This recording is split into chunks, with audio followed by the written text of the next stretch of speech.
Assalamualaikum warahmatullahi wabarakatuh. Hamdan wa syukran lillah, wa salatan wa salaman ala rasulillah, wa ala alihi wa sahbihi wa mawalah. Allahumma salli wa sallim ala hadha nabiyil karim, sayyidina wa nabiyina wa habibina wa maulana Muhammadin, wa ala alihi wa sahbihi ajma'in. Amma ba'du, qala Allah ta'ala fi kitabihil aziz. أعوذ بالله من الشيطان الرجيم بسم الله الرحمن الرحيم كل نفس ذائقة الموت وإنما توفون أجوركم يوم القيامة فمن زحزح عن النار وأدخل الجنة فقد فاز وما الحياة الدنيا إلا متاع الغرور قال رسول الله صلى الله عليه وسلم من خرج من بيته في طلب العلم فهو في سبيل الله حتى يرجع. Baginda Rasul bersabda, siapa keluar dari rumahnya untuk mendapatkan ilmu, orang itu adalah orang yang berjihad fi sabilillah sampai dia kembali ke rumahnya. Mudah-mudahan kita semua mendapatkan pahala jihad dari Allah Subhanahu wa taala. Amin. Sadaqallahul azim wa sadaqa rasuluhun nabiyul karim wa nahnu ala dzalika minasyahidin wasyakirin walhamdulillahi rabbil alamin. Para ulama, tuan-tuan guru, para ajengan yang berhadir, malam ini saya ketemu dengan tuan guru kita semua, ajengan kita Kiai Haji Jujun Junaidi. Saya nggak sangka beliau tinggal sini. Dan masjid ini ramai. Biasanya masjid kalau ada ulamanya, insya Allah masjid itu menjadi terang benderang. Alhamdulillah ketemu. Baru pertama kali saya kemari Pak Kiai. Mohon izin ini duduk di atas. Kepada pengurus masjid, BKM dan seluruh jajaran yang telah susah payah membina masjid ini segini hebat. Tokoh masyarakat, bapak-bapak, ibu-ibu yang dimuliakan Allah SWT, khususnya generasi muda. Saya lihat ini 70% lebih yang hadir anak muda ini. Kalau anak muda sudah mulai suka dengan agama, ciri-ciri agama akan tampil ke puncak.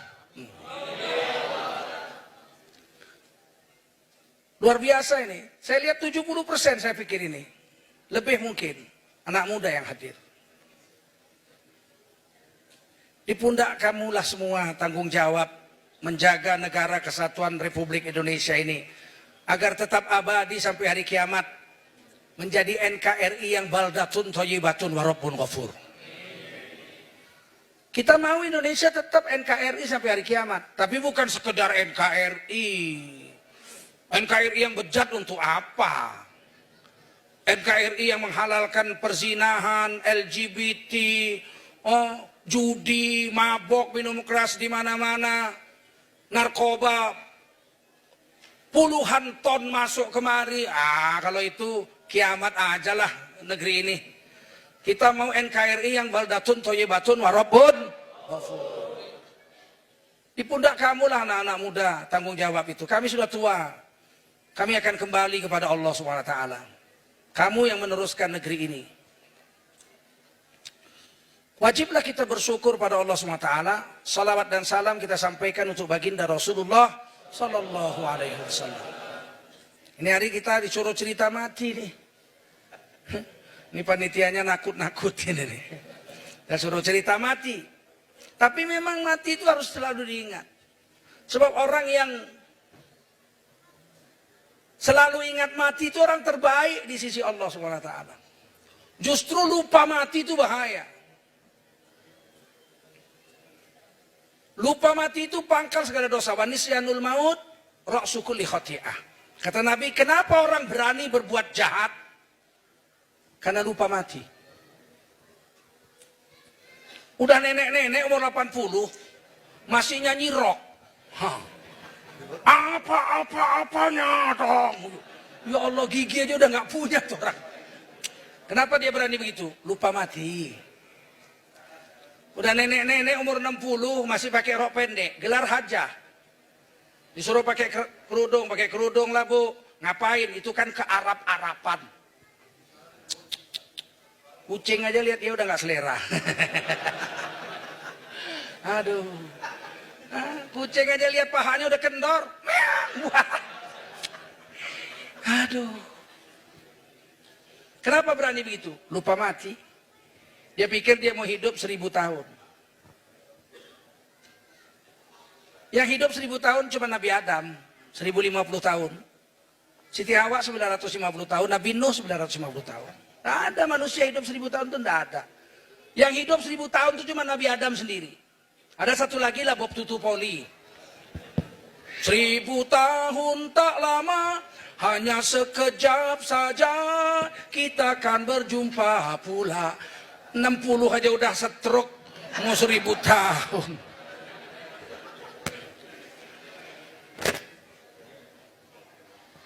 Diganti, memang lebih bagus ini. Cerita mati, kita mau cerita mati. Mati itu keniscayaan mesti. Kullu nafsin dha'iqatul maut. Yang bernyawa mesti mati.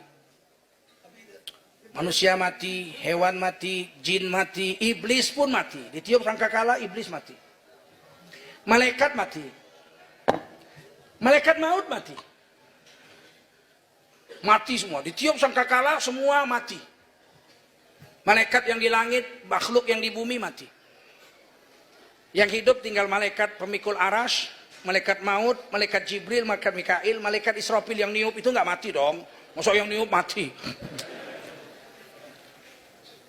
Tapi kemudian Allah matikan. Malaikat pemikul arash mati, malaikat-malaikat itu Jibril, Mikail mati semua. Tinggal malaikat maut. Kata Allah, kamu malaikat maut, pergi kamu cabut nyawamu sendiri. Dicabut pelan banget, namanya nyabut sendiri. Coba kita suruh cabut kuku sendiri coba. Cabut pelan-pelan, menjerit malaikat maut sekuat-kuatnya. Cabut sendiri nyawanya nggak sanggup. Kata malaikat maut, nggak mampu aku ya Allah, sakit. Kalau aku tahu mati sakitnya seperti ini, aku nggak akan berani mencabut nyawa makhlukmu yang soleh. Saya nggak berani mencabut nyawa saya sendiri, nggak mampu saya Allah. Akhirnya Allah matikan malaikat Mikail, malaikat maut habis. Tinggal Allah, huwal hayyul qayyum, yang maha hidup lagi maha berdiri sendiri. Ternyata mati sakit. Malaikat maut nggak sanggup mencabut nyawanya sendiri, saking sakitnya. Kata Rasulullah, mati itu yang paling enak. Jadi mati yang paling enak, seperti kambing dikuliti hidup-hidup. Itu yang paling enak. Kalau yang paling sakit gimana? Yang paling enak mati seperti kambing dikulitin hidup-hidup. Kata Nabi Musa, mati yang paling lezat seperti ditikam pedang 1000 kali. Kata Nabi Isa alaihissalam, mati yang paling enak seperti burung digoreng hidup-hidup. Bagaimana kita mau menghadapi mati yang sebegitu menyakitkan?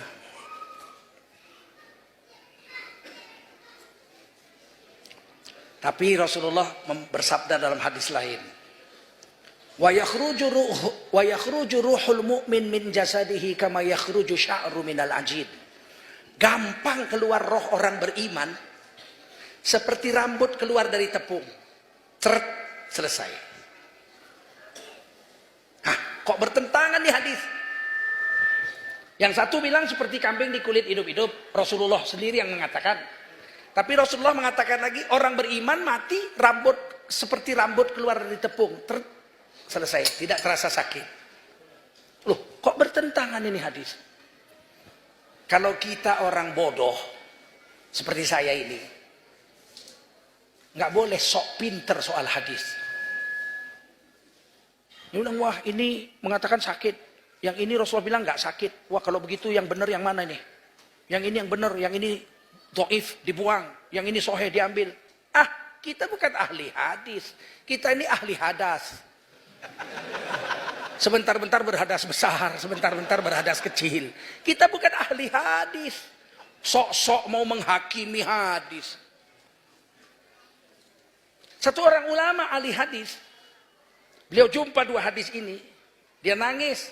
Ya Allah, hamba orang bodoh, nggak ngerti tentang hadis Rasul. Padahal dia hafal itu hadis, sama sanad-sanadnya dia hafal. Tapi aku nggak paham ya Allah, bagaimana yang satu bilang sakit, yang satu bilang mati nggak sakit. Beri kepahaman kepadaku ya Allah. Siang puasa, malam tahajud. Siang puasa, malam tahajud. Minta ilmu dari Allah. Wa ma utitum minal ilmi illa qalila. Tak ku beri ilmu padamu kecuali sedikit. Dia siang puasa malam tahajud, siang puasa malam tahajud. Merenungi dua hadis saja berhari-hari puasa dan tahajud. Sampai satu hari dia jumpa Rasulullah SAW dalam mimpinya. Siapa yang jumpa Rasul dalam mimpi itu pasti Rasul. Sebab iblis dan setan tidak mampu menyamar seperti Rasul. Jadi kalau siapa saja yang hadir ini pernah jumpa dengan Rasul dalam mimpi, itu pasti Rasul. Tapi kalau jumpa dalam mimpi, jumpa Ahok, belum tentu Ahok. Kalau Rasul mesti.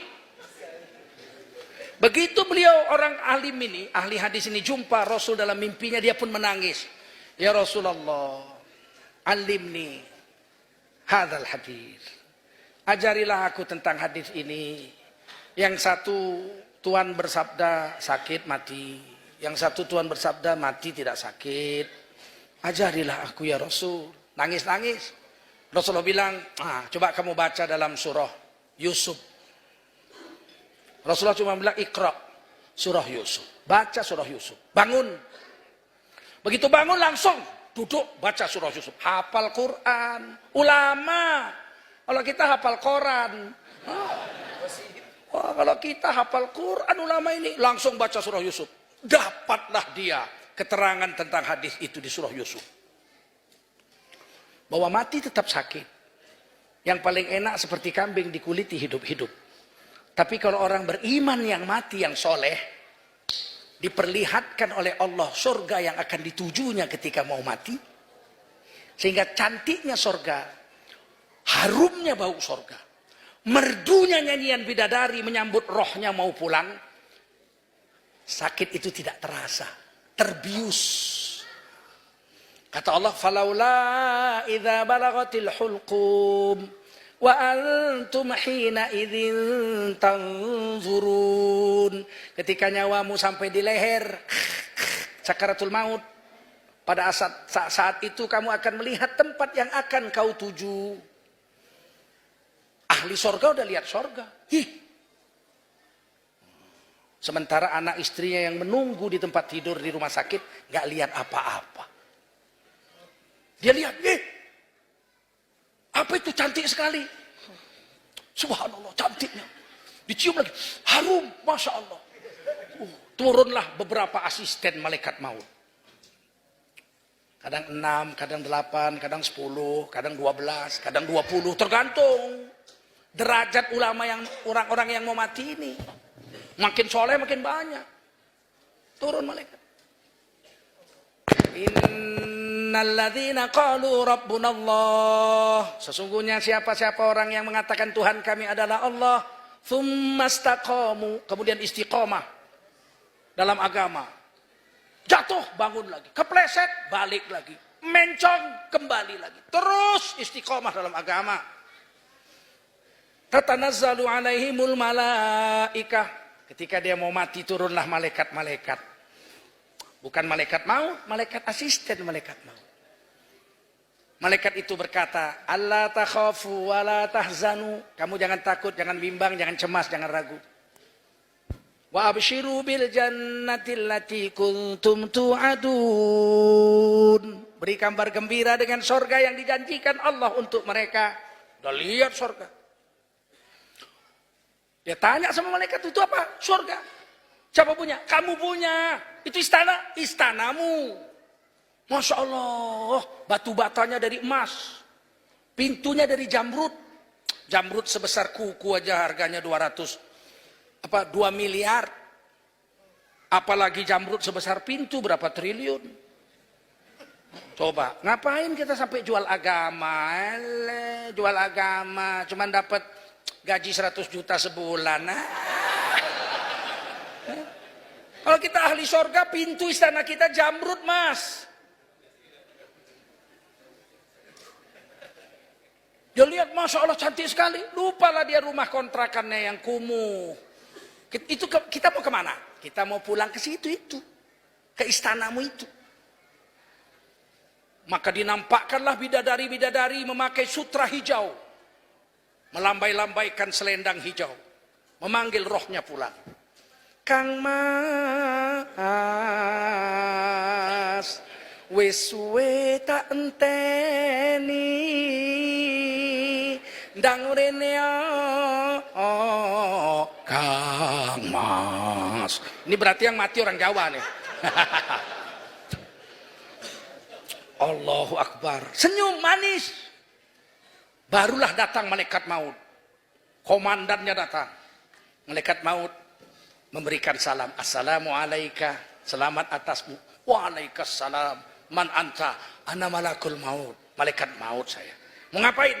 Ya jemput sampean. Mau kemana? Ke situ. Masya Allah. Ditulislah kalimat la ilaha illallah di jari malaikat maut. Diletakkanlah antara matanya. 2 biji matanya diletakkan. Maka dia baca kalimat itu. La ilaha illallah. Dicabutlah nyawanya. Dengan sangat ringan. Wa yakhruju ruhul mu'min min jasadihi kama yakhruju sya'ru minal ajin. Tercabutlah nyawa orang beriman seperti rambut keluar dari tepung. Tidak terasa sakit. Karena indahnya sorga. Harumnya bau sorga. Dan merdunya nyanyian bidadari. Terbius, hilang sakitnya. Keterangan ini dari mana? Dari surah Yusuf. Ulama ini dapat. Ketika itu Nabi Yusuf tinggal di rumah majikannya. Menteri. Kalau di sini Kapolri lah gitu. Kapolri. Bukan Tito, bukan. Kapolri. Istrinya cantik jelita, se-Mesir paling cantik istrinya. Namanya Zulaikha. Orang Melayu, Betawi menyebutnya Jaleha. Jaleha. Itu dari Zulaikha. Nggak bisa orang Betawi bilang Zulaikha. Susah. Siapa? Jaleha. Cantik jelita. Tapi masih perawan. Istri Kapolri, tapi masih perawan.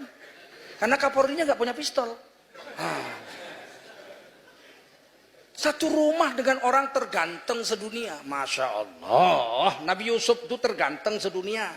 Nomor 2. Yang nomor 1 paling ganteng itu Nabi Adam. Nabi Muhammad mengatakan dalam kitab Qasasul Anbiya Imam Ibnu Katsir, manusia paling ganteng sedunia Nabi Adam. Sahabat nanya, kami ini sudah dari Yaman, dari Habsyah, dari Syam, ke Palestina, ke Mesir, sudah kami berdagang. Kami mendengar orang paling ganteng sedunia itu Nabi Yusuf. Tapi kata Rasulullah tidak. Yang paling ganteng itu Nabi Adam. Langsung diciptakan Allah. Enggak lahir lewat rahim ibu. Jadi Nabi Adam itu perutnya aja mulus. Enggak ada bolongnya. Buat apa dibolongi? Wong dia enggak lahir dari rahim ibu kok. Kita perut kita ada udelnya. Nabi Adam enggak punya udel. Untuk apa udel? Wong dia diciptakan kok. Kita perlu udel kan karena lahir dari rahim ibu. Betul enggak? Harinya digunting jadi udel. Bodong lagi salah guntingnya. Kalau Nabi Adam mana ada udelnya. Siapa paling ganteng kata Nabi Muhammad Rasulullah SAW? Nabi Adam paling ganteng. Kami dengar Nabi Yusuf. Karena Yusuf nisfu min Adam. Rasulullah bersabda Nabi Yusuf itu separuh gantengnya Nabi Adam. Seberapa ganteng Nabi Adam? Separuh laki-laki sedunia dijadikan satu gantengnya untuk Nabi Adam sendiri. Itu kalau ada istri kita lihat pingsan istri kita itu.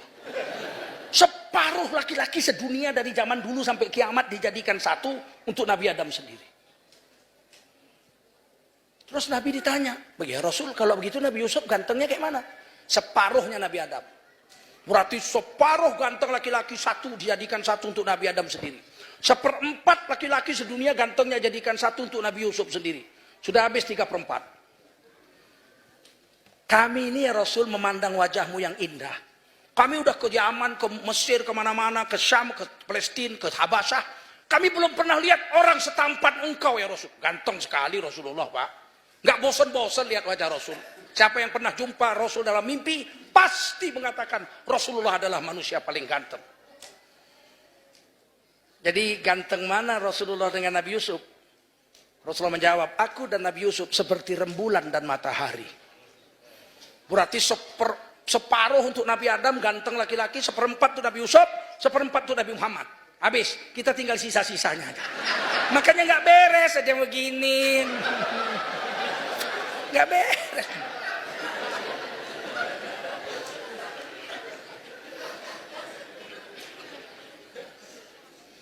Nabi Yusuf alaihissalam tinggal di rumah majikannya, istrinya perawan karena suaminya tidak punya senjata. Bayangkan perempuan yang tidak pernah disentuh laki-laki, satu rumah dengan orang terganteng sedunia setelah Nabi Adam. Maka satu hari diajaknya Nabi Yusuf berzina. Nafsunya Nabi Yusuf mau. Nafsul amaroh, nafsunya mau. Tapi imannya menolak. Sehingga Nabi Yusuf tidak mau, imannya menolak. Nafsu mau, nafsu. Nafsu mana mau nolak. Nafsu nggak mau taat sama Allah. Yang mau taat itu iman, paham? Kalau nafsu ngelawan aja sama Allah. Makanya kita disuruh puasa, sholat, zakat untuk mengontrol nafsu. Sebab nafsu tetap ngelawan. Mana mau nafsu tunduk sama Allah. Nanti kalau udah hancur nafsu itu berubah jadi nafsul mutmainnah, baru dia mau taat. Tapi untuk mencapai derajat nafsul mutmainnah itu kan susahnya bukan main, berapa tahun. Begitu Nabi Yusuf menolak perempuan ini, dia lari.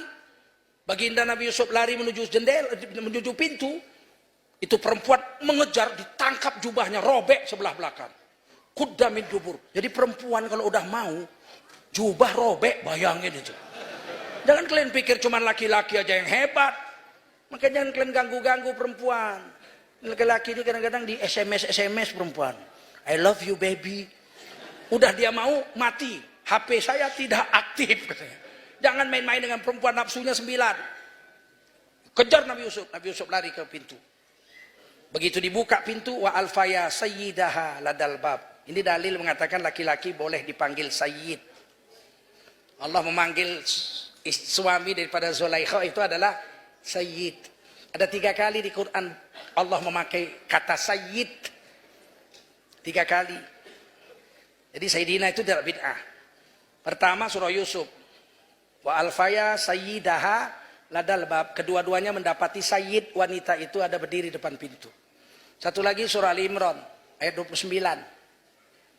Ketika Nabi Zakaria kepingin punya anak 100 tahun minta tiap malam sholat tahajud. Nabi Zakaria tidak kawin lagi. Walaupun dia tahu istrinya mandul. Itu hebatnya Nabi Zakaria itu. Wamro'ati akhir. Ya Allah, istriku mandul. Tapi aku minta anak. La tadarni fardan wa anta khairul warisin. Jangan tinggalkan aku sebatang kara gak punya ahli waris. Engkau maha pemberi ahli waris. Istriku mandul, tapi aku minta anak. 100 tahun tahajud tiap malam minta anak. Kadang-kadang kita baru 2 tahun gak punya anak, kawin lagi. Kenapa? Istri mandul. 2 tahun gak punya anak lagi, kawin lagi. Kenapa? Istri mandul. 2 tahun gak punya anak lagi, kawin lagi, istri mandul. 4 istrinya mandul, gak punya anak. Kata orang, jangan-jangan kau yang mandul. Periksa ke dokter, dia yang mandul. 4 perempuan korban dibikinnya. Nabi Zakaria sudah jelas istrinya yang mandul. Jelas, wamro'ati akhir, istriku mandul. Tapi beliau tetap minta sama Allah dapat anak. Satu hari ketika sedang sholat di mihrabnya, saya sudah sampai. Sudah sholat di mihrab Nabi Zakaria saya, alhamdulillah.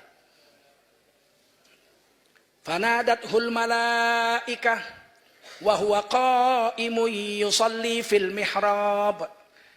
Malaikat memanggil Nabi Zakaria ketika itu Nabi Zakaria sedang sholat di mihrabnya. Annallaha yubashshiruka bi Yahya. Allah akan beri kamu seorang anak namanya Yahya.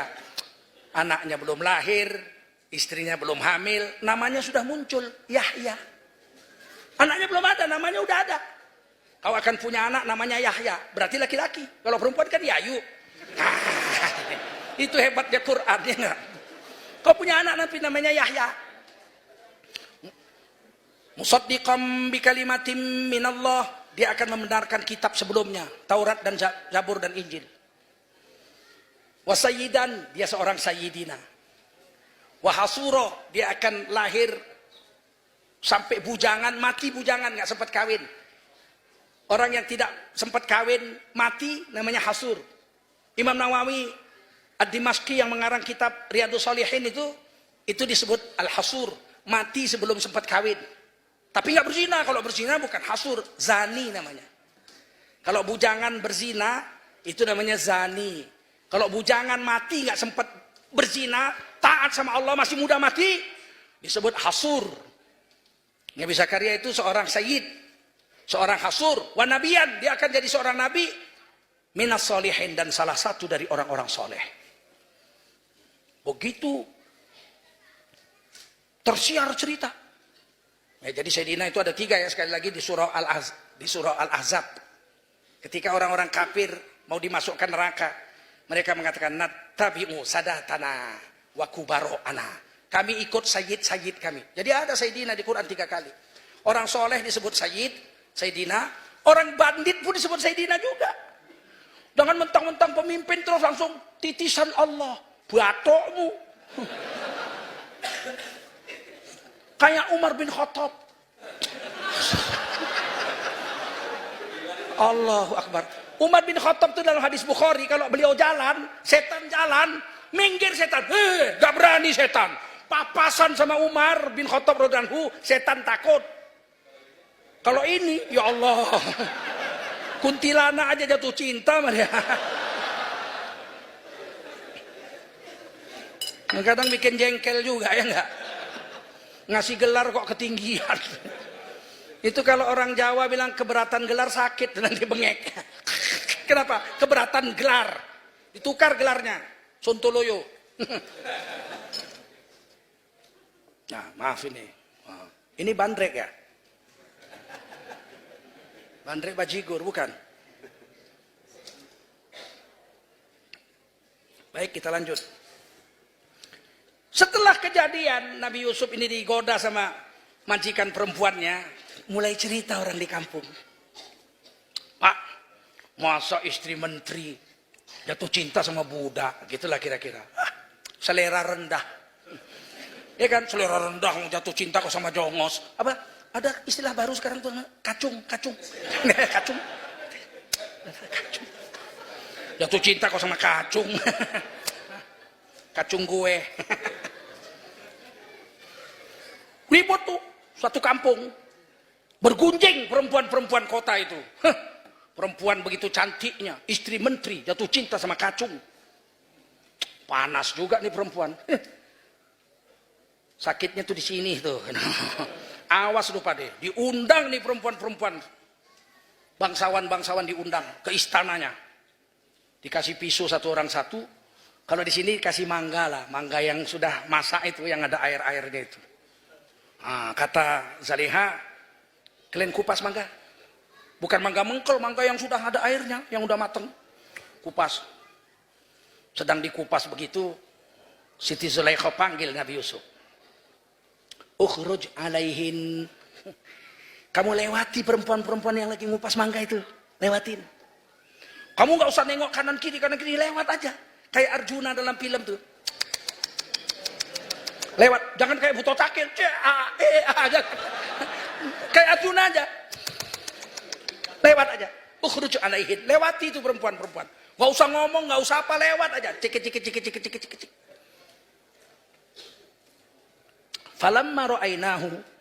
Begitu perempuan-perempuan itu melihat Nabi Yusuf lewat, akbarnahu. Tercengang. Gantengnya. Ini bukan manusia ini mau malaikat. Wa qata'na aydiyahun, dipotong orang itu, tangan orang itu. Gak terasa sakit, padahal kena air mangga kan asem. Gantengnya. Udah lewat baru, wadaw. Kesakitan, tangannya sudah terpotong. Barulah ulama ini sadar, ya Allah, lihat gantengnya Nabi Yusuf saja, tangan perempuan terpotong, tidak terasa sakit. Bagaimana lihat indahnya sorga, merdunya nyanyian bidadari, harumnya bau sorga, diciumkan kepada orang mukmin yang mau mati, saat itu tercabutlah nyawanya. Sakitnya tetap, tapi tidak terasa. Karena apa? Indahnya sorga. Kita mau mati model yang mana ini sekarang? Mau mati dengan tenang. Dan kemudian setelah mati tersenyum. Ibu Tuti Alawiyah, sahabat saya di MUI. Beliau ketua, saya wakil sekjen. Saya di MUI 20 tahun. Beliau di MUI sejak berdiri MUI. Sudah jadi pengurus. Dan MUI itu Majelis Ulama Indonesia tidak digaji 1 rupiah pun. Ini kadang-kadang fitnah. MUI mandi duit. Duit moyangmu. Nggak digaji kami di MUI. Itu saya melihat jenazah beliau senyum. Bagaimana bisa pipinya naik? Siapa yang jengatkan itu siapa? Saya pernah lihat di Afghanistan orang mati ditembak tentara Rusia, Soviet. Itu bukan senyum, tertawa gitu.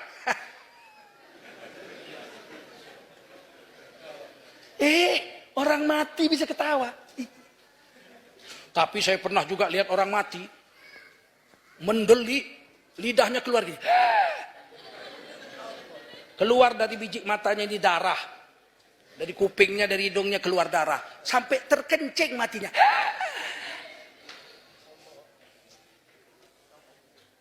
Kita mau pilih yang mana? Kalau kita orang mukmin yang istiqomah dengan agama, seperti itu. Tapi kalau kita durhaka sama Allah, malaikat maut datang dengan rupa yang jelek. Wajah malaikat maut itu ada 4. Berapa? 4. Kalau dia mencabut nyawa nabi-nabi dan rasul-rasul, malaikat maut memakai wajah yang di kepalanya ini, yang di ubun-ubunnya ini ada wajah, itu yang dipakai. Sehingga kalau mau nyabut nyawa nabi-nabi, malaikat maut itu nggak pakai yang ini, pakai yang ini. Sampai sekarang kita kalau hormat sama orang kan pakai yang ini. Monggo mbah. Monggo mbah. Mangga, pakai ini. Mangga. Ini memang muka yang paling terhormat itu ini. Yang paling terhormat. Orang Jepang aja kalau hormat, arigatou gozaimasu. Memang ini wajah malaikat maut yang paling cantik itu di ubun-ubun. Itu hanya dipakai nyabut nyawa nabi-nabi dan rasul. 124.000 nabi dan rasul. Memandang wajah yang itu. Kalau dia orang soleh, pakai yang ini. Orang Islam yang soleh, dia pakai yang ini. Itu aja udah takut.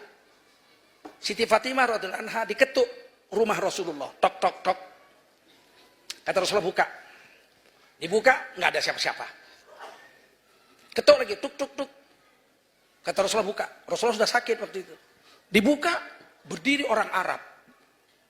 Pakai serban jubah hitam. Melihat kepada Siti Fatimah. Sayyidah Fatimah gemeter. Lolos seluruh tulang-tulangnya lemes. Siti Fatimah bilang, bapakku sedang ada urusan besar. Gak bisa terima tamu. Tutup pintu. Kata Rasulullah, siapa yang datang? Orang Arab. Pakai baju hitam-hitam. Takut saya ya bapak. Seluruh tubuh saya lemes. Tulang-tulang saya seperti dilolosi satu-satu. Melihat orang itu. Kata Nabi, suruh masuk. Itu malaikat maut. Wajahnya yang ini, Siti Fatimah takut. Jangan main-main. Dipakai untuk mencabut nyawa orang-orang soleh. Yang ketiga wajahnya yang dipakai untuk orang-orang mukmin yang beriman tapi durhaka sama Allah. Orang-orang fasik. Wajah yang di belakang. Nih, yang di belakang sini. Kita pun kalau marah kan ini yang dipakai. Datang musuh kita. Dari sana musuh. Kalau ngadapi musuh pakai yang ini. Makanya orang tarik tambang tuh nggak ada yang pakai ini. Semua pakai ini.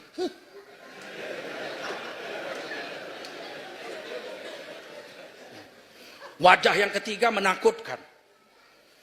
Dan kalau dia pakai wajah yang ketiga ini, langsung ditinjunya aja wajah orang itu. Nggak ada assalamualaikum, assalamualaikum. Begitu datang dia, wa yadribuna wujuhahum wa adbaruhum. Ditinju wajahnya, ditinju punggungnya. Pak! Puk! Muncrat darah dari kuping, dari hidungnya semua. Malaikat maut nggak kecil, besar Pak. Seluruh air 7 samudra dikumpulkan, disiramkan ke kepala malaikat maut. 1 tetes saja nggak netes ke keningnya. Nggak cukup untuk membasahi rambut malaikat maut. Kalau itu ninju wajah kita jadi apa kita?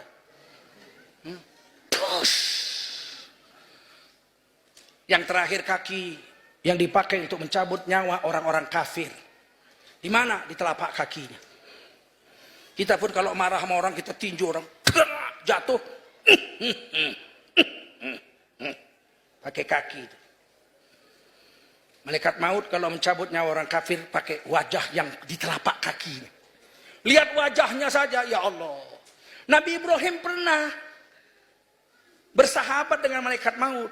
Setiap datang dikasih makan nggak mau, setiap datang kasih minum nggak mau. Kata Nabi Ibrahim, Anda ini tamu saya ini kalau nggak ngasih makan tamu rasanya saya nggak enak. Kata malaikat maut, saya ini nggak makan nggak minum. Kalau nggak makan nggak minum bukan manusia, berarti malaikat. Iya, saya memang malaikat. Malaikat apa? Malaikat maut. Turun sini karena sayang sama kamu, sering-sering bertamu karena seneng. Kata Nabi Ibrahim, coba dulu wajahmu, nampakkan wajahmu yang dipakai untuk mencabut nyawa nabi-nabi. Oke, yang ini kan, pejam mata. Nabi Ibrahim pejam mata. Sekarang buka, dipakai yang ini. Nabi Ibrahim bilang, ya Allah, seandainya tidak ada sorga, melihat wajahmu saja sudah nikmatnya seperti dalam sorga. Gantengnya malaikat maut. Kemudian kata Nabi Ibrahim, coba tunjukkan wajahmu yang mencabut nyawa orang-orang kafir. Kata malaikat maut, jangan, nanti kamu takut. Saya kepingin. Nah sudah, pejam mata. Dipakai wajah yang di telapak kaki. Pingsan Nabi Ibrahim. Begitu sadar apa kata Nabi Ibrahim? Seandainya tidak ada neraka, lihat wajahmu yang ini, udah lebih sakit lah, kayak masuk neraka lah udah. Jadi jangan main-main, mati ini jangan main-main. Jangan main-main dengan mati.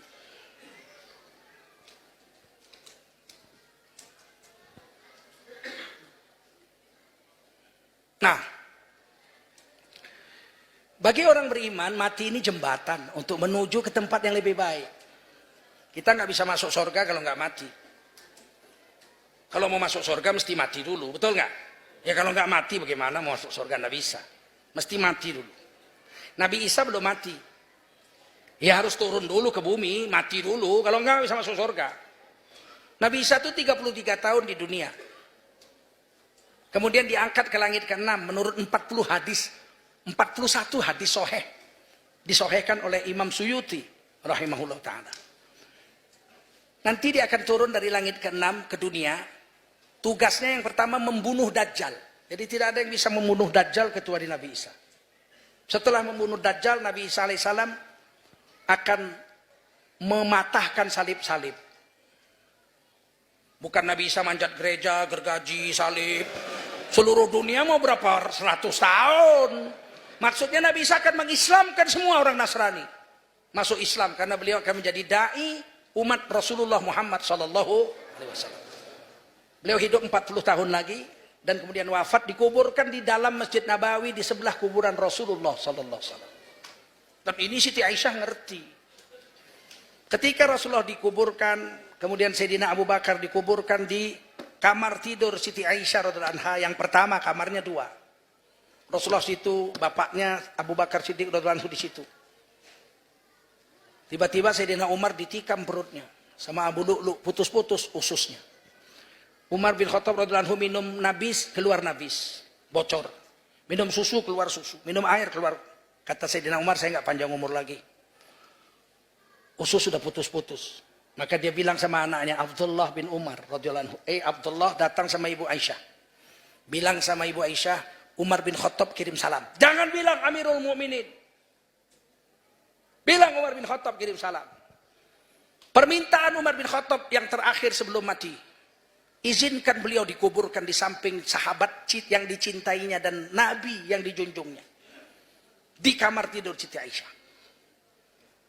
Datanglah Abdullah bin Umar, ya ibu, bapak kami sudah tertikam perutnya, putus-putus ususnya. Kemungkinan besar tidak panjang umur lagi. Beliau ingin kalau mati dikuburkan di samping Rasulullah dan bapak Abu Bakar Siddiq, sahabat kesayangannya. Disitulah dikuburkan, di kamar tidur rumah Ibunda Aisyah. Apa jawab Ibunda Aisyah? Itu sebetulnya kuburan untuk saya. Saya mau dikuburkan di samping suami dan bapak saya. Tapi karena yang minta Umar bin Khattab, saya tidak akan berani membantah permintaan Umar bin Khattab. Silakan dikuburkan di situ. Maka kemudian dikuburlah Umar bin Khattab di dalam kamar tidur rumah Ibunda Aisyah. Sejak itu, kata Ibunda Aisyah, sebelum Umar bin Khattab dikubur di situ, setiap hari saya masuk kamar itu, ziarah kepada suami dan bapak saya. Setiap hari, orang di dalam rumahnya kan. Tapi setelah Sayyidina Umar dikubur di situ, aku tidak pernah lagi masuk ke kamar itu, melainkan menutup aurat dengan sempurna. Karena aku yakin Umar bin Khattab masih melihat. Ini akidahnya Siti Aisyah radhiyallahu anha. Percaya orang mati masih bisa lihat, orang hidup masih bisa lihat orang mati. Percaya ini akidahnya Siti Aisyah. Akidah Ahlussunnah wal Jamaah. Ketika Ibunda Aisyah wafat, tinggal satu kubur lagi. Ada satu lagi. Kata Ibunda Aisyah, saya kalau wafat kuburkan di Baqi bersama 7 istri Rasulullah yang lain. Jejer sebelah-sebelah 7 di Baqi. Jangan di sini. Kenapa Siti Aisyah nggak mau dikubur situ? Karena yang satu itu tempat untuk Nabi Isa alaihi salam.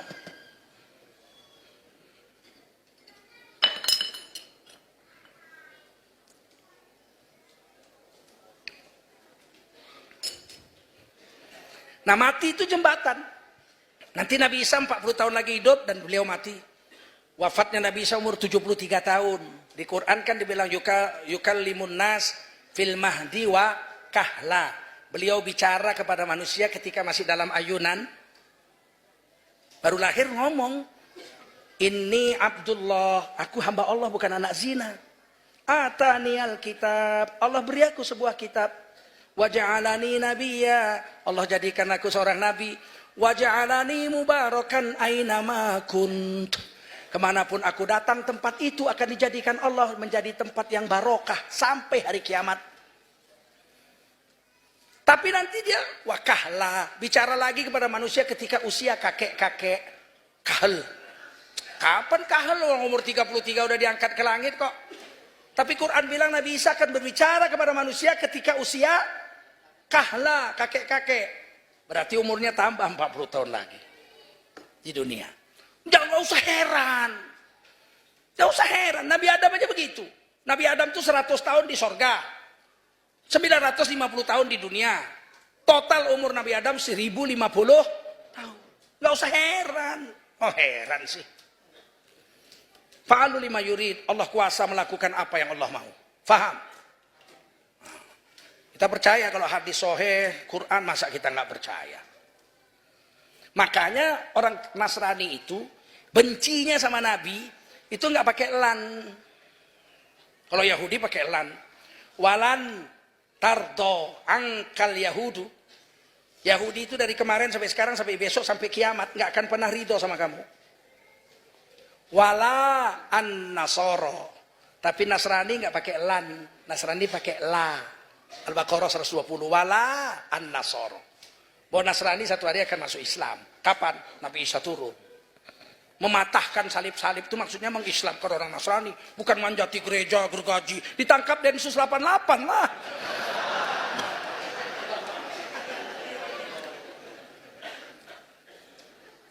Baik. Bagi kita orang mukmin, orang beriman, mati itu jembatan emas untuk menuju alam yang lebih baik.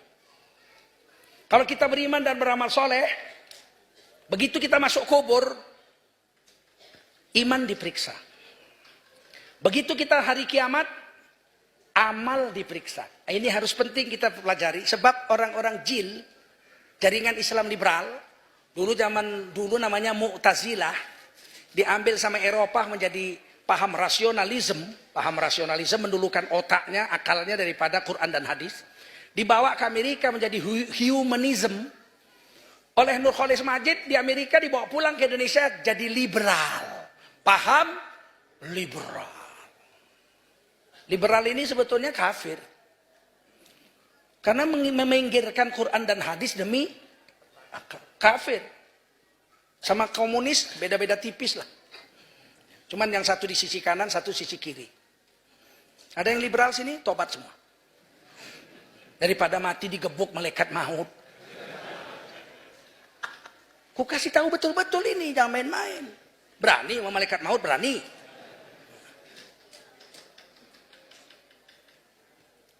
Begitu kita mati masuk kubur, belum pulang yang nguburkan. Belum pulang. Sudah datang malaikat dua. Mungkar Nakir. Siapa namanya? Mungkar Nakir. Ini orang Islam ini. Siapa malaikat kubur? Mungkar Mangkir. Loh, kapan pula mangkir? Bukan mungkar mangkir. Mungkar Nakir. Kojamnya bukan main. Tak pernah senyum. Begitu datang langsung dia menjerit. Suaranya sekeras suara geledek. Man Rabbuka. Siapa Tuhan yang kau sembah? Jadi Rob itu yang disembah juga Rob. Ada yang mengatakan yang disembah itu ilah. Tauhid uluhiyah. Rob juga sembahan. Buktinya di kubur yang ditanya, man Rob? Siapa Tuhan yang kau sembah? Bukan man ilahuka. Rob itu Tuhan sembahan juga. Na'buduna arbaban min dunillah. Mereka ya'buduna arbaban min dunillah. Mereka menyembah Rob selain Allah. Disembah juga Rob itu. Siapa Tuhanmu yang kau sembah? Ini pemeriksaan iman. Sebab orang Mu'tazilah bilang tidak ada siksa kubur. Ini bahayanya orang Mu'tazilah. Siksa kubur tidak ada. Kenapa? Karena belum diperiksa kok disiksa. Kan diperiksa nanti setelah hari kiamat. Setelah hari kiamat yang diperiksa amal. Di kubur yang diperiksa iman. Kalau iman diperiksa di kubur nggak beres, disiksa sampai hari kiamat. Kalau amal di akhirat diperiksa nggak beres, masuk neraka. Beda itu. Paham? Dalam kubur ditanya, man Rabbuka, siapa Tuhan yang kau sembah? Itu rukun iman. Rabbi Allah, aku menyembah Allah Tuhanku. Aman. Kalau enggak, man Rabbuka, dia bisa jawab. Dikeprok lah, puk. Sekali keprok tenggelam 70 hasta. Saya pernah di Medan, pertama kali di Medan dibuat jalan layang. Itu kan pondasinya beton sebesar tiang listrik. Digubuk pakai palu-palunya itu palu listrik juga. Tum, tum, tum. Saya berhenti naik Vespa, saya lihat. Ya Allah, sebesar itulah tiangnya dipukul, sebesar itulah palunya. Puk, cuman masuk segini. Puk, masuk segini.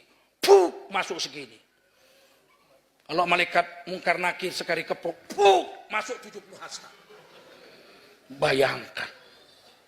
Dan dia nggak bisa disogok. Nggak bisa main, saya kasih gaji 100 juta sebulan ya. Nggak bisa dia. Dirapel setahun, dirapel setahun. Ceme segitu mana laku. Nggak laku sana. Main duit nggak laku, main family nggak laku. Man Rabbuka, nanti dulu. Kamu Mungkar Nakir? Iya, saya si Morangkir. Si Morangkir pun nggak takut dia.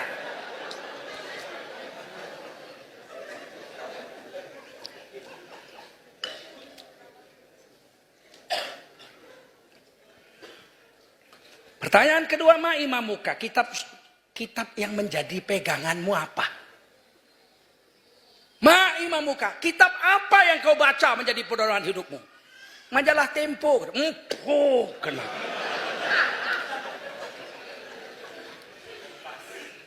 Kompas. Metro tipu. Lebih keras lagi pukulan itu.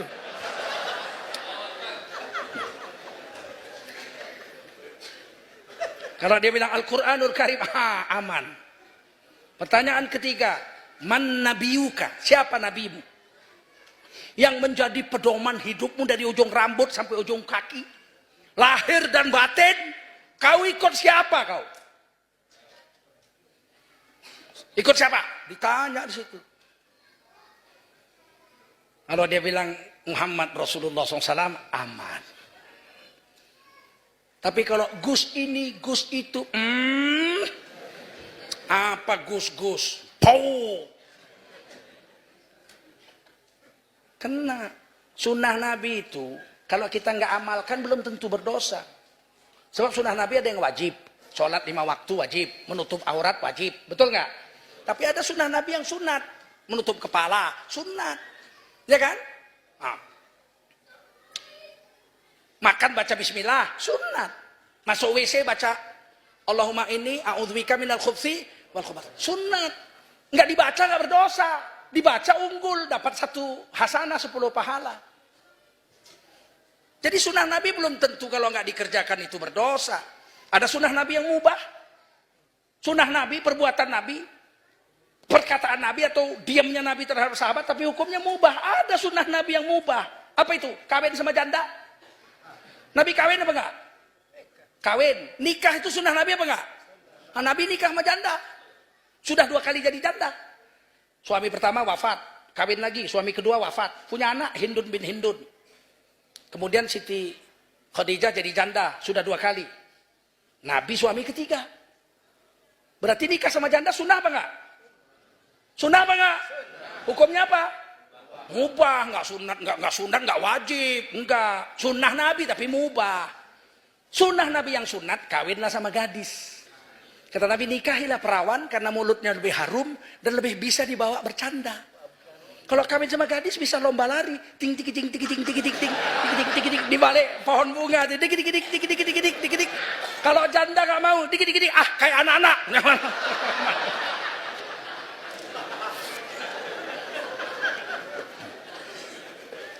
Tapi nikah sama janda kan sunnah, betul nggak? Menggembala kambing, Nabi menggembala kambing, sunnah, tapi mubah. Berdagang, Nabi cari makannya pertama sebelum jadi Nabi apa? Berdagang, sistemnya mudharabah bagi hasil. Apakah berdagang itu sunnah Nabi? Sunnah Nabi. Wajib? Tidak. Sunat? Tidak. Apa? Mubah. Kalau sunnah Nabi, ada yang wajib, ada yang tidak. Gak dipakai pun sunnah Nabi, belum tentu berdosa.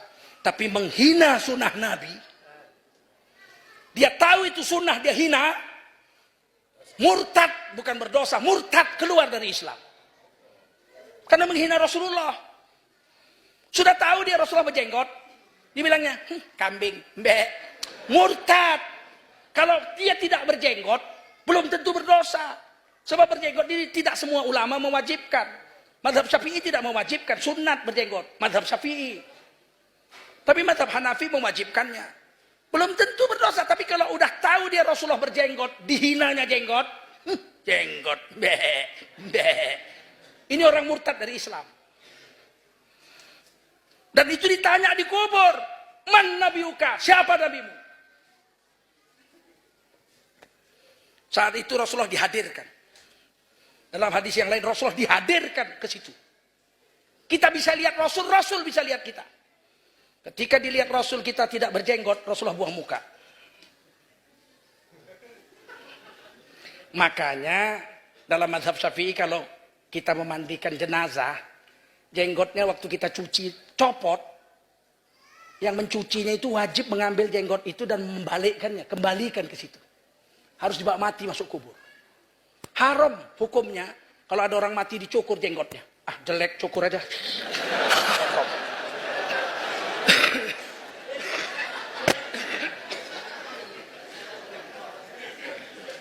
Mencukur jenggot orang mati haram. Apalagi mencukur jenggot orang hidup. Ditaboknya lah. Saya mau dicukur jenggot saya, kutabok lah.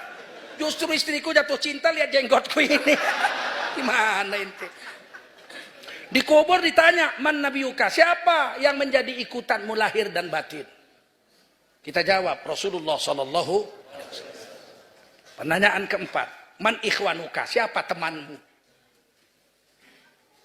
Siapa temanmu? Ditanya.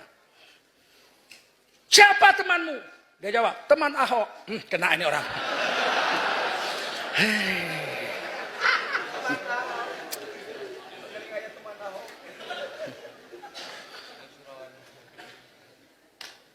Teman kita itu, saudara kita itu sudah ditulis sama Allah di Quran. Innamal mu'minuna ikhwah. Orang beriman itu bersaudara. Jangan cari yang lain. Jangan cari yang lain. Apa enggak boleh berkawan sama orang lain? Boleh. Tapi saudaramu orang mesti kau dulukan orang Islam dari yang lain. Kan saudaramu. Siapa yang mempersaudarakan kita? Coba, siapa? Siapa? Allah. Di mana? Di Quran. Kita bersaudara. Siapa yang bersaudarakan? Allah. Di mana? Di Quran. Jadi jangan main-main. Itu kita bersaudara. Tentu kita harus dulukan saudara kita. Ini kadang-kadang biarlah pemimpin kafir asal jujur. Kulihat wajahnya, meleketek. Mana ada orang kafir jujur? Tuhannya jadi tipunya. Mana ada? Kafir sidik aja nggak ada.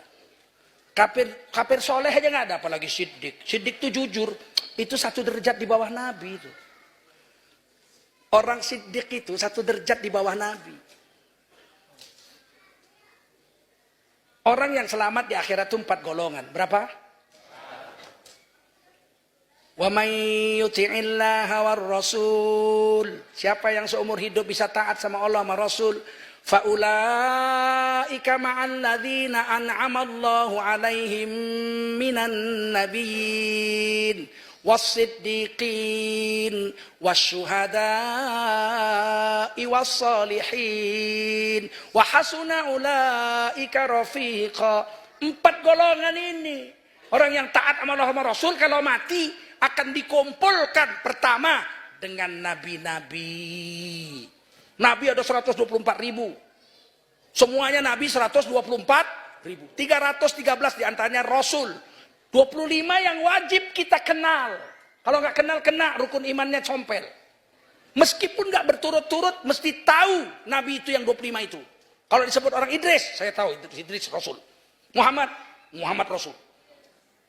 Isa Rasul. Daud Rasul, saya tahu. Ilyas juga Rasul, saya tahu. Joko bukan. Mesti tahu begitu.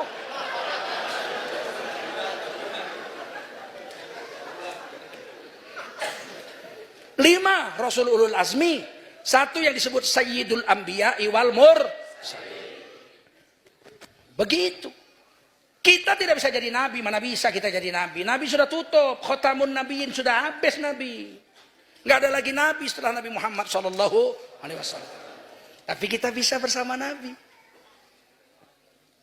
Kita nanti mati masuk surga Firdaus bersama Nabi. Tetangganya Rasul. Bisa. Siapa? Pertama kata Nabi, Al-mahiru bil Quran ma'asafaratil kiramil baroroh. Orang yang mahir dengan Quran akan bersama Rasulullah di surga Firdaus. Enggak semua orang bisa. Orang Arab aja belum tentu bisa baca Quran bagus. Saya waktu di Mekah orang Arab, Rabbana atina fid dunya hasanatan wa fil akhirati hasanatan. Apa hasanatan? Ini idgham. Apa idgham katanya? Arab kau, Arab. Oh, bodoh juga rupanya.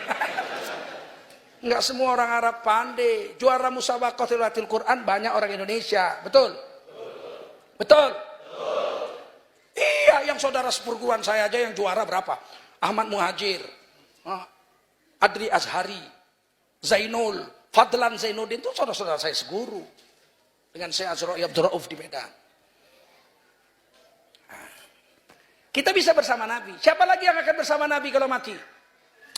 Orang yang mengurus anak yatim.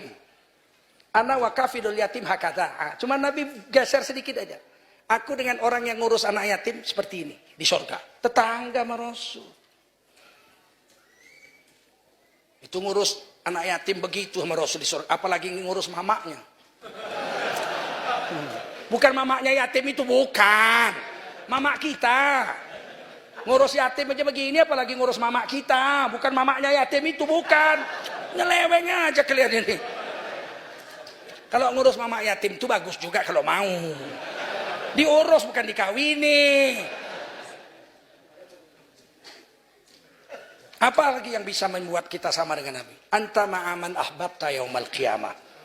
Kamu akan bersama dengan orang yang kau cintai di hari kiamat. Kalau kita cinta sama Rasulullah, siang malam rindu Rasul, mulut kita selawat, ujung rambut sampai ujung kuku wujud sunnah Rasul. Kita akan bersama Rasul. Tapi kalau kita jadi cebong, akan bersama dengan kodok.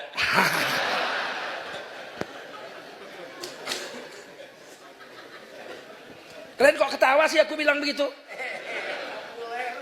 Populer ya? Nggak nyindir nggak, kebetulan aja. Yang kedua ma'as-siddiqin, orang-orang siddiq, orang-orang jujur itu nomor 2. Wasyuhada, orang mati syahid nomor 3. Wassalihin, orang soleh nomor 4. Mana ada kafir soleh? Kafir soleh aja nggak, kecuali namanya si soleh. Itu pun belum tentu soleh dia, namanya aja soleh. Orang kafir tidak bisa jadi soleh, orang kafir tidak bisa jadi syahid, mati syahid tidak bisa. Apalagi siddiq. Makanya aku ada orang bilang itu, biarlah pemimpin kafir, asal siddiq jujur. Kepingin aku nggaru hidungnya.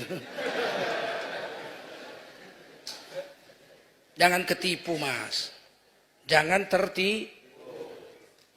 Milih pemimpin ini pun termasuk akan ditanya di kubur. Man ikhwanuka, siapa kawanmu? Kena. Ini pemimpin penting, ini Indonesia ini pusing saya nih. 72 tahun merdeka, saya hidup sudah berapa zaman, Orde Lama saya hidup. Sengsara makan, mau makan nasi aja susah. Makan jagung, beras bulgur. Zaman Orde Lama makan bulgur.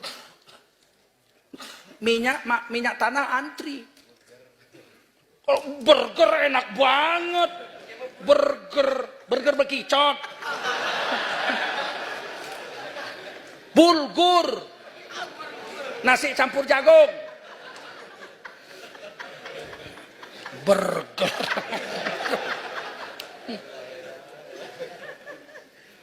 Saya hidup zaman Orde Baru awal. Bagaimana Pak Harto membuat makanan beras. Diserahkan ke IPB Bogor. Keluarlah bibit beras baru namanya IR24, IR28, PB4, PB8. Berasnya pendek-pendek, 4 bulan sudah bisa dipanen, bulat-bulat kayak makanan burung. Mengalami saya. Masa Indonesia disebut macan Asia. Sampai sekarang ini. Hampir nyungsep ini Indonesia. Pemimpin kita semuanya tidak ada menyakiti hati rakyat. Soal ekonomi jatuh turun, oke. Wajar aja. Pak Harto pernah 2 kali kena krisis. November 1978 dengan 1998. Pernah. Tapi tidak ada yang sempat makan rumput toh. Ada yang sempat makan rumput? Waktu Krismon dapat makan rumput? Ada? Ekonomi nggak repot.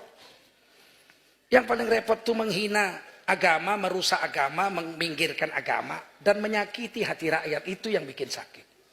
Ibu-ibu, bapak-bapak, daging mahal, makan keong. Ini kan luar biasa menghina sama rakyat ini.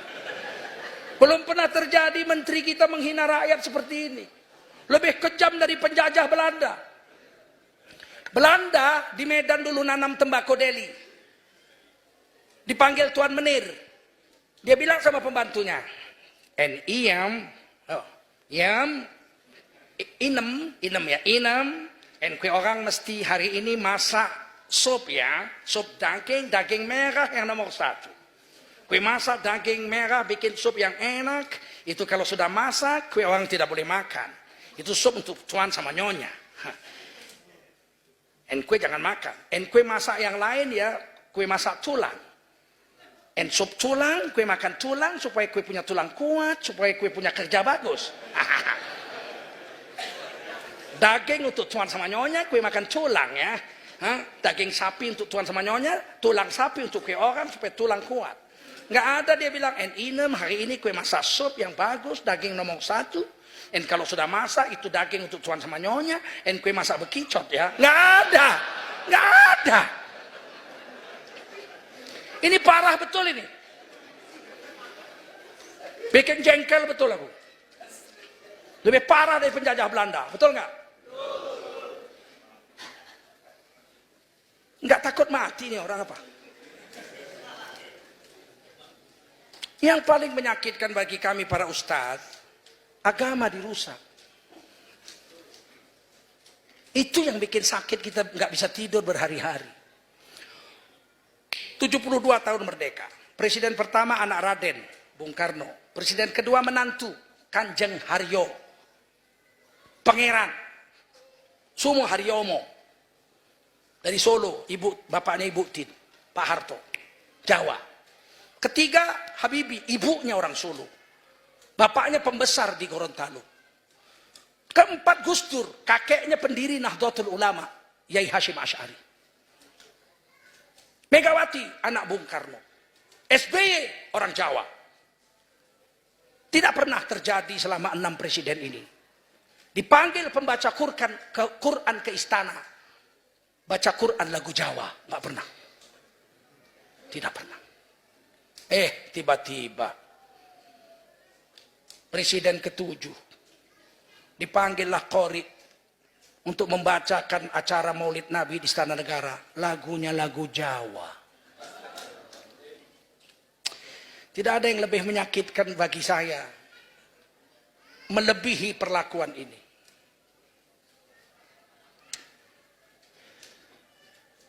Coba bayangkan. Quran itu kan bahasa Arab, betul nggak? Wahyu Allah, betul nggak? Inna anzalnahu Qur'anan Arabiyya. Sesungguhnya Quran kami turunkan dalam bahasa Arab. La'allakum ta'qilun. Agar kau pakai akalmu. Pakai akalmu. Quran itu bahasa Arab. Pakai akalmu. Sedangkan budayanya dipakai nggak cocok, nggak enak. Jangankan wahyu, agama. Budaya kalau nggak tepat, nggak enak. Bahasa Inggris. Enaknya kan pakai logat Inggris. Ladies and gentlemen, I just want to tell you that English is the most important language in the world. Enak. Coba bahasa Inggris pakai logat Madura. These ladies and men gentlemen.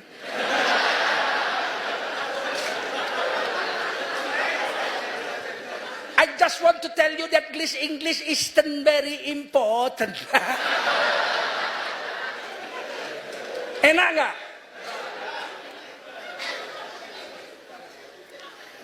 Bahasa Jawa pakai logat Batak coba. Mas, ajeng tek pundi mas? Ajeng tek pundi? Teng meriko, boten. Kula teng meriki, boten teng meriko kula. Alangkah jijiknya kita melihat ini.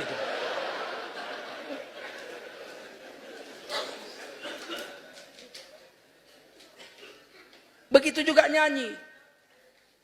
Kalau nyanyi Jawa, enaknya pakai logat Jawa, betul nggak? Yeneng tawang ono lintang cah ayu. Ya enak. Sempet lagu Jawa, logat Batak coba. Yeneng tawang ono lintang. Dilempar orang lah, suruh turun.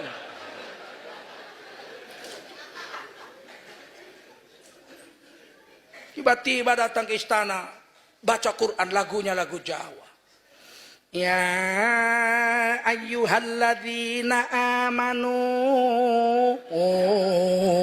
aufu bil uqud. Yang lucunya, Tuan kita terhormat senyum gini. Menteri Agama pun lihat gitu langsung.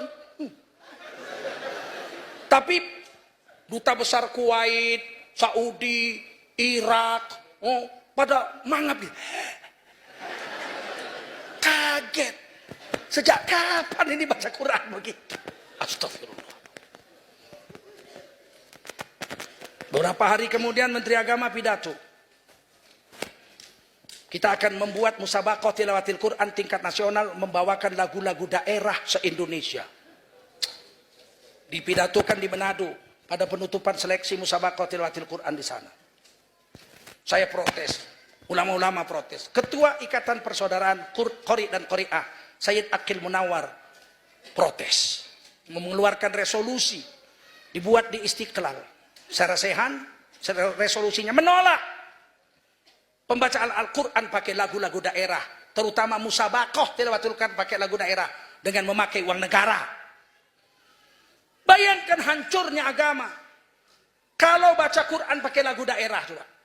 Peserta dengan nomor undian 1 dari Jawa Barat membawakan lagu Manuk Dadali.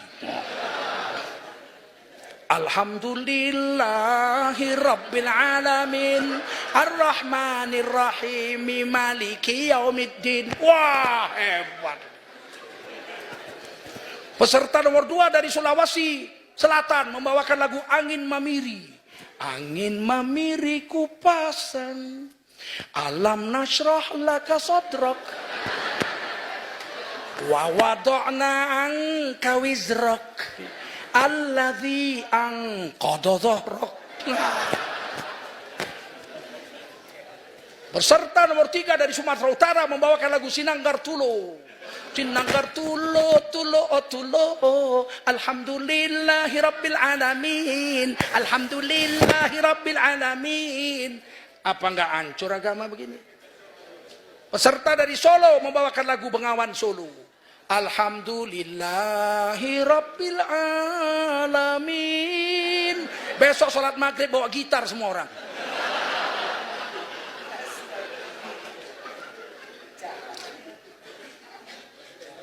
Aduh, tidak ada jalan lain lah. 17 April 2019 kita mesti milih presiden baru.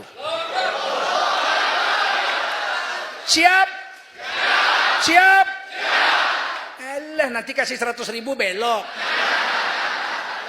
Enggak? Betul? 100.000 itu menghina. 100.000 5 tahun. Setahun 20.000. Bagi 365 hari. Tusuk gigi pun dia bisa beli. Siap? Baguslah itu. Aku ditanya, siapa? Tukul pun jadi nggak apa-apa. Siapa? Ya kita cari orang soleh, betul nggak? Masa 263 juta rakyat Indonesia nggak ada yang soleh? Betul? Dan itu mati dipertanggungjawabkan.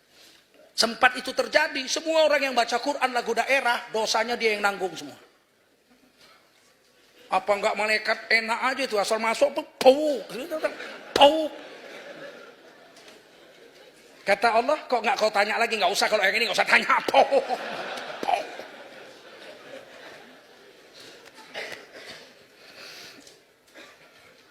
Nah, bagi orang beriman, mati itu kadang-kadang disebut wafat. Mati kadang-kadang disebut wafat. Meninggal nggak pasti. Maka jangan bilang meninggal, kalau saya nggak suka. Meninggal itu banyak artinya, meninggalkan istri, meninggalkan anak, meninggalkan pekerjaan, meninggalkan dunia, meninggalkan kampung halaman. Banyak arti meninggal. Kalau mati satu aja artinya. Apa mati? Nyawamu dicabut malaikat maut. Habis. Matilah. Perkara jantungmu masih berdenyut, kau masih berlari, atau kau sedang main bola, atau kau sedang bernyanyi. Pokoknya kalau malaikat mau datang dicabutnya, mati. Jangan bilang mati kasar. Kita ini diracun sama Belanda. Kue orang jangan bilang mati, mati itu kasar. Kue mesti bilang meninggal. Meninggal apa meninggal? Mati. Kasar? Tidak. Mati bahasa Arab. Bahasa Quran, bahasa hadis, idza mata ibnu Adam. Kalau mati, kalau telah mati anak Adam. Rasulullah pakai idza mata ibnu Adam. Halus, bahasa Rasul kok kasar. Quran juga. Salat kita, Allahu Akbar, inna salati wa nusuki wa mahyaya wa mamati. Coba tukar besok, inna salati wa nusuki wa mahyaya wa meninggal. Batal was salatmu. Jangan bilang kasar itu bahasa Quran, bahasa hadis. Hanya orang-orang yang benci dengan Islam yang mengatakan mati itu kasar. Yang kasar itu modar. Modar gue. Itu kasar, mampus. Nah itu kasar. Kalau mati halus apa enggak? Tersinggung kita dibilang mati? Tidak, itu bahasa Al-Quran, bahasa hadis. Selain mati, kadang-kadang dalam Islam dipakai kata wafat. Apa arti wafat? Wafat itu artinya sempurna. Apa? Paripurna. Wafat itu artinya sempurna. Jadi kalau orang sudah mati, itu artinya dia telah sempurna. Telah wafat itu telah sempurna. Apanya yang sempurna? Kalau wafat, 3 yang sempurna. Pertama, kalau orang sudah wafat, berarti telah sempurna, rezekinya diambilnya semua. Kenapa kita masih hidup? Jangan bilang saya masih hidup karena masih muda. Yang baru lahir aja mati banyak. Langsung mati. Betul nggak? Ada yang lahir gak sempat mati. Saya masih hidup karena masih muda. Berapa banyak orang muda mati. Oh, saya masih hidup karena saya orang sehat. Ya, yang sehat mati berapa banyak. Itu yang naik kapal terbang Air Asia sehat semua. Game over semua, ya enggak? Berapa banyak orang mati kelindas kontainer gepeng. Sehat, dada-dada istrinya. Dada, saya bruk, habis. Mana ada urusannya mati dengan sehat. Mana ada urusan mati dengan muda. Oh, saya belum mati karena saya orang kaya. Berapa banyak orang kaya mati. Orang kaya mati, orang miskin mati, raja-raja mati, rakyat biasa mati, presiden mati, wakil presiden mati, menteri mati. Ustadz jangan tanya lah.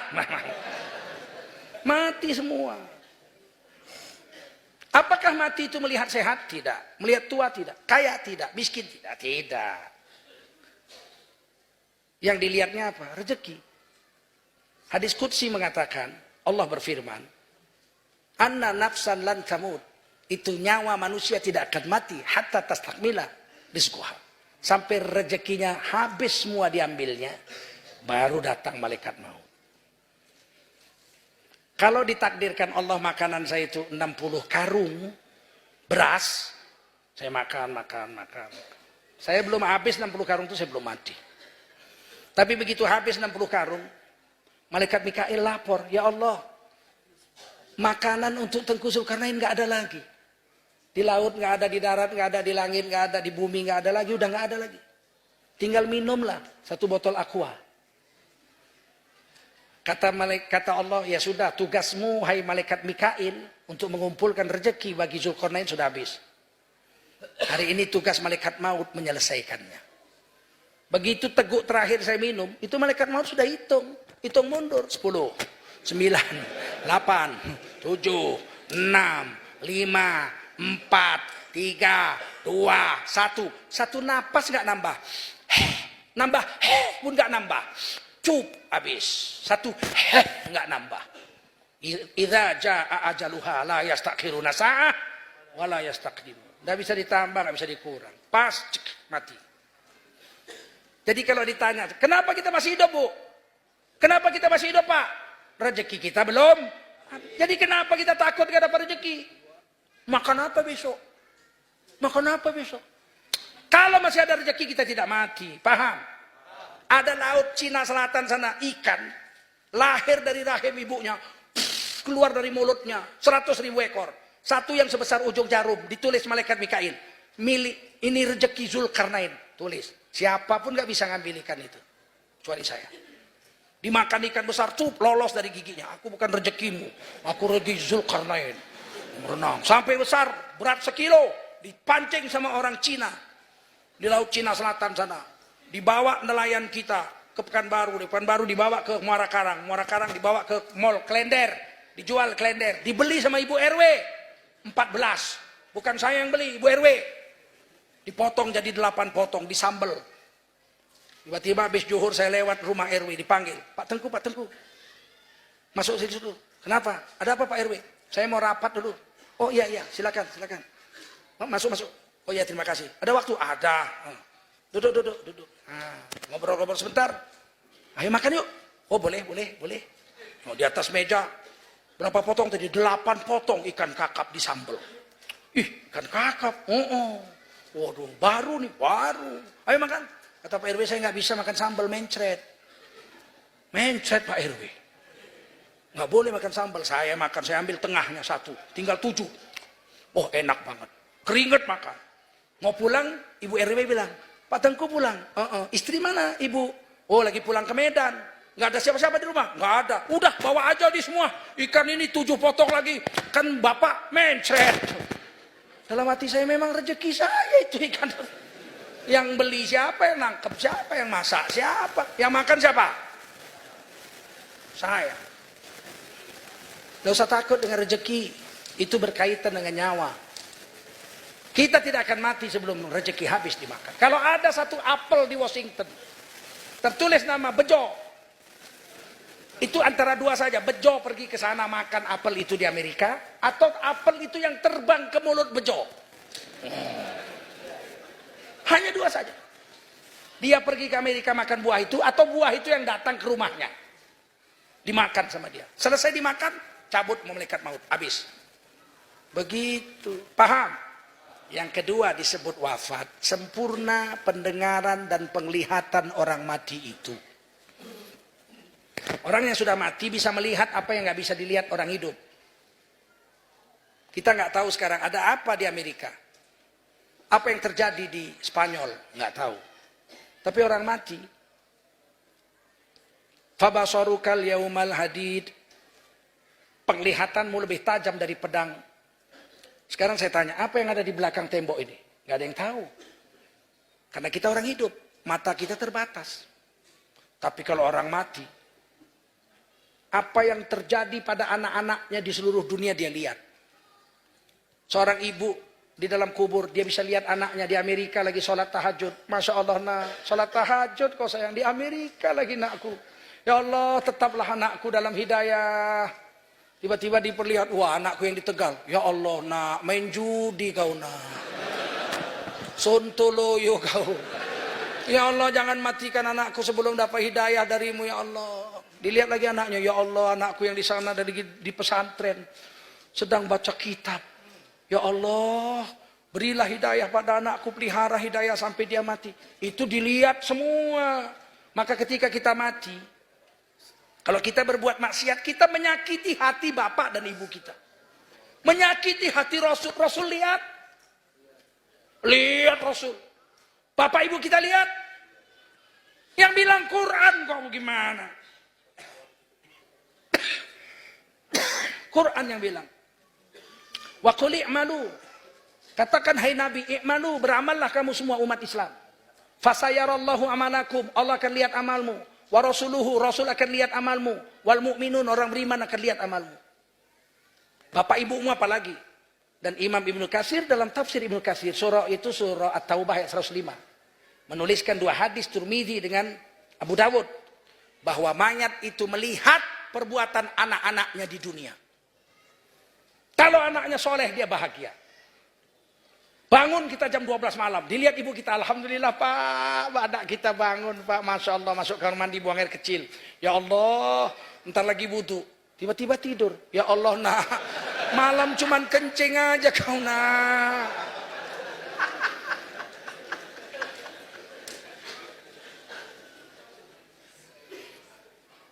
Pendengaran dan penglihatannya tajam. Bunyi sandal orang yang menguburkan mayat menyakiti telinga orang yang sudah mati lebih keras dari suara geledek. Salam orang yang datang ke kubur didengar oleh yang mati itu. Assalamualaikum ya ahlal kubur. Dengar apa enggak yang mati itu? Dengar. Kalau enggak ngapain Nabi suruh kasih salam sama orang mati? Assalamualaikum ahli kubur. Pastilah dia dengar. Kalau enggak ngapain Nabi suruh salam? Betul? Nabi enggak pernah suruh Assalamualaikum tiang listrik. Assalamualaikum pohon kayu. Assalamualaikum batu. Nggak ada. Kenapa mau orang mati? Assalamualaikum ya ahlal kubur. Dia dengar. Minal muslimin wal muslimat. Fa insyaallahu bikum lalahikun. Satu hari kami akan nyusul kamu ke situ loh. Mereka jawab nggak? Jawab nggak? Jawab. Cuma jawabannya tidak diperdengarkan. Kalau diperdengarkan?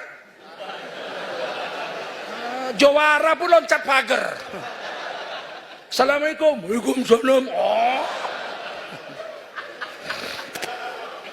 Yang ketiga, disebut wafat sempurna adalah sempurna amalnya. Kullu nafsin dha'iqatul maut, tiap yang bernyawa mesti mati. Wa innama tuwaffawna ujurakum yaumal qiyamah. Hanya saja dengan matimu itu kami ingin melipat gandakan bayaran pahalamu di hari kiamat. Satu orang bangun masjid 1 miliar. Jadi masjid 1 miliar. Allah bayar pahala paling sedikit 700 miliar. Bisa lebih banyak. Itu Quran surah Al-Baqarah. Kama salih habba ambatat sab'a sanabil fi kulli sumbulatin mi'atu habba. Seperti nanam 1 biji di tanah, dari 1 biji tumbuh 7 tangkai, tiap tangkai berbuah 100. Kita bayar masjid 1 miliar, bangun, kita dapat pahala 700 miliar. Udah masuk catatan amal, pasti. Lebih bisa. Tapi ada bonus. Itu yang disebut wafat itu. Semua orang yang sholat di masjid itu setiap hari pahalanya dikumpulkan jadi satu.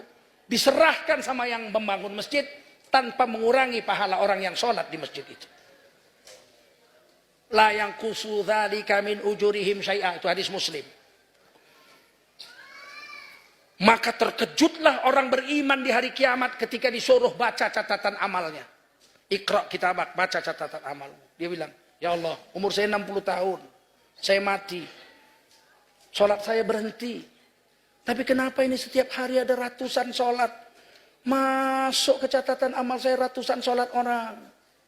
Kamu membangun masjid dulu. Semua pahala orang yang sholat di masjid itu kepadamu diberikan tanpa mengurangi pahala mereka. Tapi kenapa setelah 300 tahun berhenti? Ada perang, masjidnya dibom orang. Hancur masjidmu, tak ada lagi orang sholat di situ. Betapa hebatnya. Ya Allah, aku tak bisa baca Quran. Aku buta huruf sampai mati tak bisa aku baca Quran. Tapi kenapa setiap hari ada pahala orang baca Quran ini? Ada yang khatam lagi. Itulah masjid kau itu. Ada orang baca Quran situ, dibikin pula madrasah hafiz Quran situ. Semua orang yang baca Quran di masjidmu, sama kamu pahalanya tanpa mengurangi pahala mereka. Inilah yang disebut wafat itu. Allah mau menyempurnakan pahala kita di hari kiamat nanti. Paham? Kalau kita pilih pemimpin yang soleh, semua perbuatan baik yang dibuat oleh pemimpin soleh itu, kita akan mendapatkan bagian pahala. Tapi ketika pemimpin yang soleh itu kita angkat, setengah jalan dia khianat, seluruh dosanya dia yang mikul, kita nggak ikut. Ini kita ditakut-takuti kalau pilih pemimpin, nanti kalau dia berdosa kau ikut. Enggak, kalau dia orang soleh kita angkat, dia jahat di belakang kita, dia yang tanggung, orang dia orang Islam kok. Kita enggak, amanah kita berikan kepadanya ini 5 tahun. Kalau dia khianat dia yang tanggung jawab, kita nggak ikut. Jangan golput. Ini kita mau sholat isya nih. Kita panggil dia, imam 3 orang. Siapa imam? Bapak lah, oh, kamu lah, bapak lah. Aku agak serak. Oh, bapak lah, ayah dia jadi imam. Kita angkat dia jadi imam sholat isya. Tiba-tiba 2 rakaat dia kentut. Karena nggak bunyi diteruskan aja sama dia. Yang berdosa yang ngangkat atau imamnya? Yang ngangkat ikut dapat dosa nggak? Enggak, karena dia orang berakal, dia orang Islam. Dia tanggung jawab, diberi amanah kok khianat. Paham? Tapi kalau yang kita angkat orang kafir, sini dulu bah. Gultom sini dulu. Apa? Aku bukan orang Islam aku nggak punya agama aku. PKI aku. Jadi imamlah kau sekali. Aku PKI aku nggak ada agama aku. Sekali-sekali variasi. Jadi imamlah PKI yang nggak percaya Tuhan, nggak kentut pun dia masjid ini berdosa semua. Betul nggak? Paham? Penting nggak itu milih pemimpin yang soleh? Bertanggung jawab nggak di hari kiamat nanti? Udah pandai lah kalian kalau begitu. Udah 9:30. Tadi mulai jam 8 loh. Janganlah kita menyesal di kubur. Kalau nanti kita iman nggak beres di kubur, kubur itu berubah jadi lembah neraka. Iftahu baban ilan nar. Kata malaikat, bukakan pintu yang tembus dari kuburannya ke neraka. Ciumkan bau busuk neraka setiap hari kepadanya. Panas neraka itu uapnya, kirim ke kuburannya. Maka menyempitlah kubur sempit-sempitnya. Sampai tulang rusuknya tikam menikam satu dengan lain. Maka Nabi berdoa, wala taj'al qabrahu khufratan min khufarin niron. Jangan jadikan kuburnya seperti lembah neraka. Menyesal di kubur nanti. Oleh karena itu mari kita gemakan, kita hidupkan agama dalam kehidupan kita. Setiap satu sunnah Nabi kita buat, kita dapat 10 pahala, 1 hasanah. Masuk WC aja kita bisa dapat 80 pahala, 8 hasanah kalau caranya cara Nabi. Langkahkan kaki kanan dapat 1 hasanah, 10 pahala.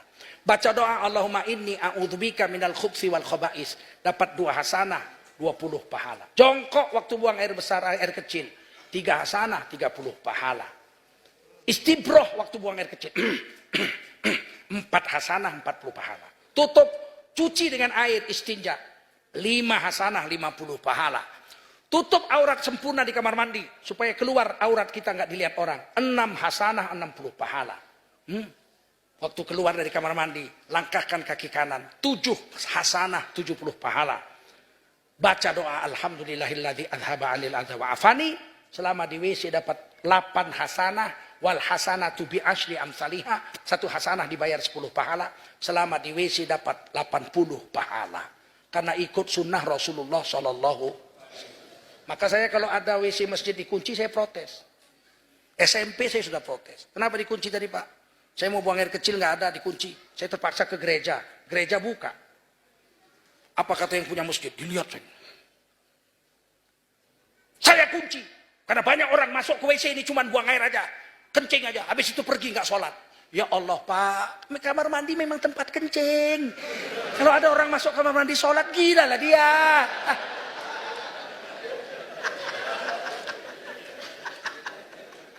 Itu kamar mandi memang tempat buang air kecil. Tapi kalau buang air kecil ke situ pakai cara Rasul, dapat 80 pahala. Yang bangun pun dapat 80 pahala. Paham? Yang mau masuk ke masjid, ke kamar mandi masjid buang air kecil, itu orang beriman. Kalau orang durhaka, apalagi kafir, ngapain susah-susah kamar mandi? Di bawah pohon aja, selesai. Betul? Ini semua akan ditimbang di hari kiamat. Penyebab siksa kubur adalah salah satunya nggak beres waktu buang air kecil. Ceboknya nggak beres, kecipratan sana sini. Di hari kiamat dia akan menyesali kehidupannya di dalam kubur. Demikian saja ceramah ini. Mudah-mudahan ada manfaat. Ya. Pesan terakhir jangan lupa 17 April 2019. Ngapain? Bukan ganti presiden, pilih presiden baru. Nanti dibilang radikal baru tahu. Ganti presiden radikal. Kami ini udah susah nih. Rekomendasi 200 ulama nggak masuk. Nggak masuk. Kayak Jujun juga nggak masuk kan? Nggak masuk. Apalagi saya. Kalian pun tak apa kalian panggil-panggil pula kemari. Nggak masuk rekomendasi saya. Itulah ngerinya negara sekarang. Dulu mana ada begitu-begitu, ya nggak? Rekomendasi, kalau nggak ada sertifikat nggak bisa ceramah. Nanti hari raya kalian mau cari ustadz dari mana coba? 960.000 masjid dan musola se-Indonesia. Kemana carinya yang pakai sertifikat? Ayo, kalau yang ngeluarkan presiden dia nanda tangannya sampai gondol nggak selesai. 960. Jangan begitu. Menteri Agama akan menseleksi. Dia aja baca Quran entah betul entah enggak, ya kan? Rusak hari ini. Agama rusak betul. Rusak betul. Makanya hati ini rasanya sedih. Sedih sekali. Ya. Kalau kami mau selamat, mau diam, bisanya kami diam. Tapi kan berdosa. Adem. Kaya lah. Yang paling hebat kalau menjilat. Menurut pemerintah, jilat. Oh kaya itu langsung. Aku pandai kali jilat aku. Mana bisa jadi ulama penjilat? Betul nggak? Kemarin ada menteri kita bilang, majelis ulama itu kalau mengeluarkan fatwa harus kompromi dengan pemerintah. Kita itu kalau mengeluarkan fatwa dasarnya cuma Quran, hadis, qaul ulama. Betul nggak? Kalau kompromi sama pemerintah mengeluarkan fatwa itu namanya bukan fatwa, namanya cincai. Apa namanya? Cincai. Macam-macam aja sekarang ini. Pak Harto aja nggak ngelawan. Zaman Pak Harto ada keluar majelis ulama fatwanya. Haram Natal bersama antara orang Islam dengan orang Nasrani. Pak Harto nggak protes. Ini dikeluarkan fatwa harus kompromi sama pemerintah.